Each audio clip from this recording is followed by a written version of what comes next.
بسم اللہ الرحمن الرحیم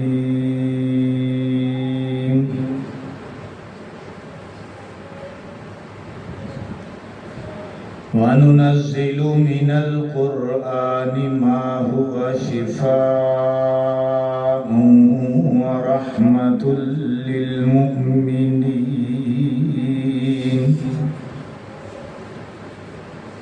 وَلَا يَزِيدُ الظَّالِمِينَ إِلَّا خَسَارًا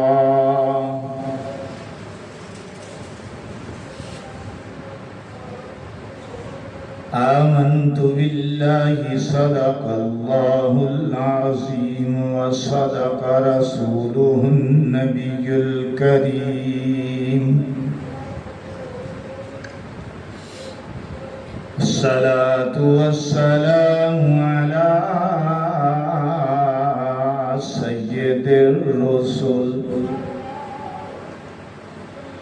وخاتم النبيين وعلى آله وأصحابه أجمعين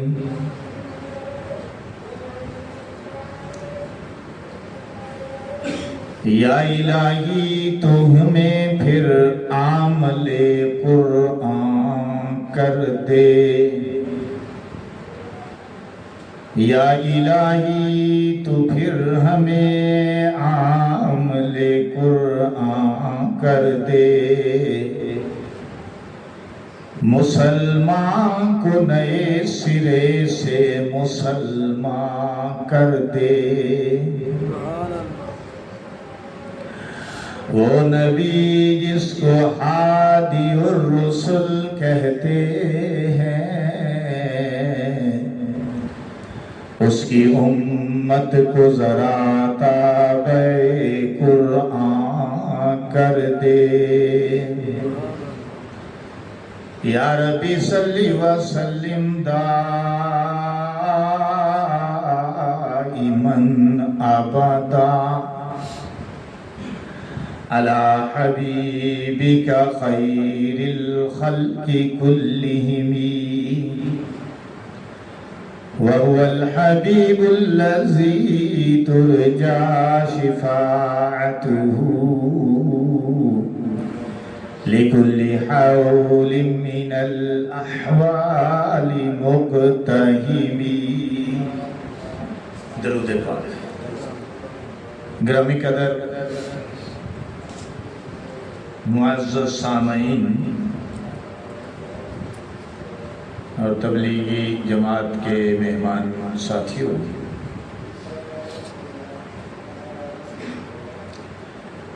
اللہ تعالی نے انسانوں کی ہدایت کے لیے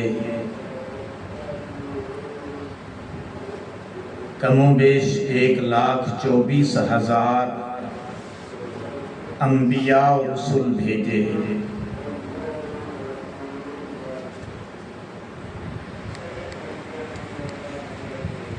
سب کا ایک ہی کلمہ تھا، لا الہ الا اللہ، کہ اللہ کے سوا کوئی معبود نہیں۔ اور جو پیغمبر بھی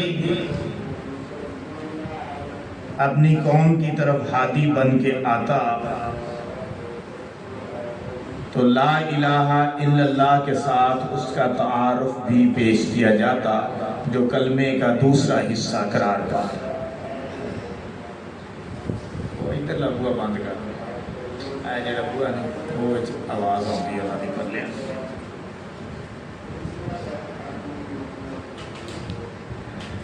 جیسا کہ لا الہ الا اللہ آدم صفیہ اللہ،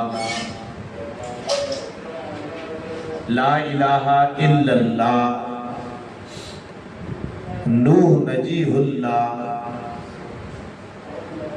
لا الہ الا اللہ ابراہیم خلیل اللہ، پہلا حصہ وہی ہے لا الہ الا اللہ والا۔ دوسرے حصے میں نبی کا تعارف ہے. پہلے حصے میں کوئی تبدیلی نہیں. دوسرے حصے میں جو نبی آ رہا ہے اس کا تعارف ہے. تعارف کے ساتھ یہ بات بھی ہے کہ یہ اللہ کا نبی ہے. جیسا میں نے کہا، آدم صفی اللہ، نوح نجیح اللہ، ابراہیم خلیل اللہ، لا الہ الا اللہ، موسیٰ کلیم اللہ، لا الہ الا اللہ، اسماعیل ذبیح اللہ، لا الہ الا اللہ، عیسیٰ روح اللہ. لیکن عجیب بات ہے کہ جو نبی آ رہا ہے اس کا تعارف تو ساتھ آ رہا ہے، لیکن کسی نبی کے تعارف میں نہ نبی کا ذکر آیا نہ رسول کا ذکر آیا، حالانکہ سارے نبی تھے، اور جن کو کتابیں ملی، صحائف ملے، وہ رسول بھی تھے. کسی نبی کے تعارف میں نہ نبی آیا نہ رسول آیا، لیکن جس پر اللہ نے رسالت کی انتہا کر دی تھی، نبوت کا دروازہ بند کرنا تھا، جس پر نبوت اور رسالت ختم کرنی تھی،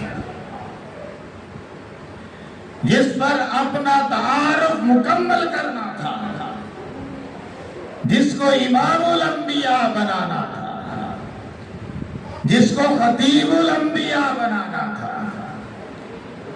جس کو وراء الوراء بنانا تھا، جس کو قرب کی انتہائی منزلیں عطا کر کے ثم دنا فتدلا کا لقب عطا کرنا تھا، جس کو رحمت للعالمین بنانا تھا، جس کو شفیع المذنبین بنانا تھا، جس کو آمنہ کا در یتیم بنانا تھا، جس پر مراتب کی انتہا کرنی تھی، جب اس کا تذکرہ آیا ہے تو اللہ نے تعارف پیش کرتے ہوئے، اپنے نبی کا تعارف پیش کرتے ہوئے کسی اور صفت کا استعمال نہیں کیا، اپنے آخری نبی کی کسی اور صفت کا استعمال نہیں کیا، بلکہ اس صفت کا استعمال کیا کہ جس پر مراتب کی بھی انتہا، جس پر رسالت کی بھی انتہا، جس پر نبوت کی بھی انتہا ہے. سبحان اللہ. آپ یقیناً سمجھ گئے کہ جب میرے اور آپ کے نبی امام الانبیاء کے کلمے کی باری آئی تو اللہ نے فرمایا لا الہ الا اللہ محمد رسول اللہ.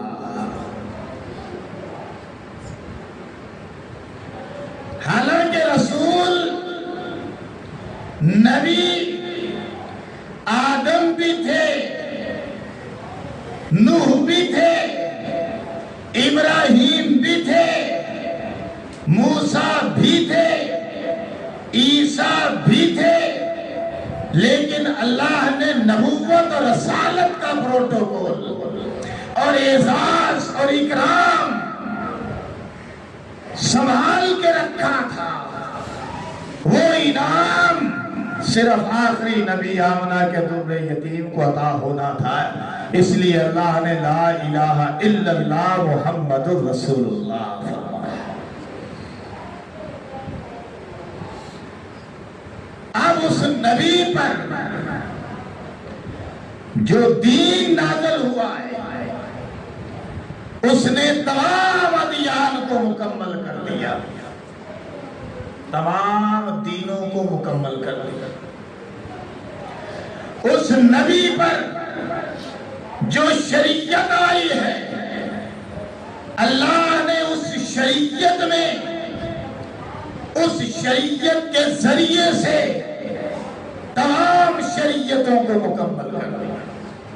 اس لیے میرے اور آپ کے نبی امام الانبیاء نے فرمایا اوتیت جوامع الکلم ونصرت بالسماء، اللہ نے مجھے جامع کلام عطا کیا اور باد سما کے ذریعے سے میری مدد کی۔ ایسا جامع کلام عطا کیا کسی کے حصے میں نہیں آیا، ایسے اخلاق عطا کیے جو کسی کے حصے میں نہیں آئے، ایسی بات عطا کی جو کسی کے حصے میں نہیں آئی، ایسی گفتگو عطا کی جو کسی کے حصے میں نہیں آئے، ایسے اخلاق عطا کیے جو کسی کے حصے میں نہیں آئے، ایسا کردار عطا کیا جو کسی کے حصے میں نہیں آیا۔ اللہ نے سارے انبیاء کی صفات کو جمع کر کے اپنے پیغمبر کی ایک صفت میں جمع کر دیا، ایک صفت میں رکھ دیا۔ اس لیے کسی نے کیا خوب کہا، حسن یوسف دم عیسیٰ ید بیضہ داری، آج خوباں ہمادارند کے تو تنہا داری۔ تیری ذات کامل ہے، اکمل ہے، جامع صفات ہے۔ آمنہ کے در یتیم کو اللہ نے نرالی شان عطا فرمائی۔ تو میں آج یہ کرنا چاہتا ہوں کہ اللہ نے ایک تو اپنے نبی کو یہ صفت عطا کی کہ نبوت اور رسالت مکمل کی، اور آپ پر نبوت اور رسالت کا دروازہ بند کر دیا۔ آپ کے بعد اب کوئی نیا نبی نہیں آئے گا، نہ ہی قیامت تک ضرورت ہے۔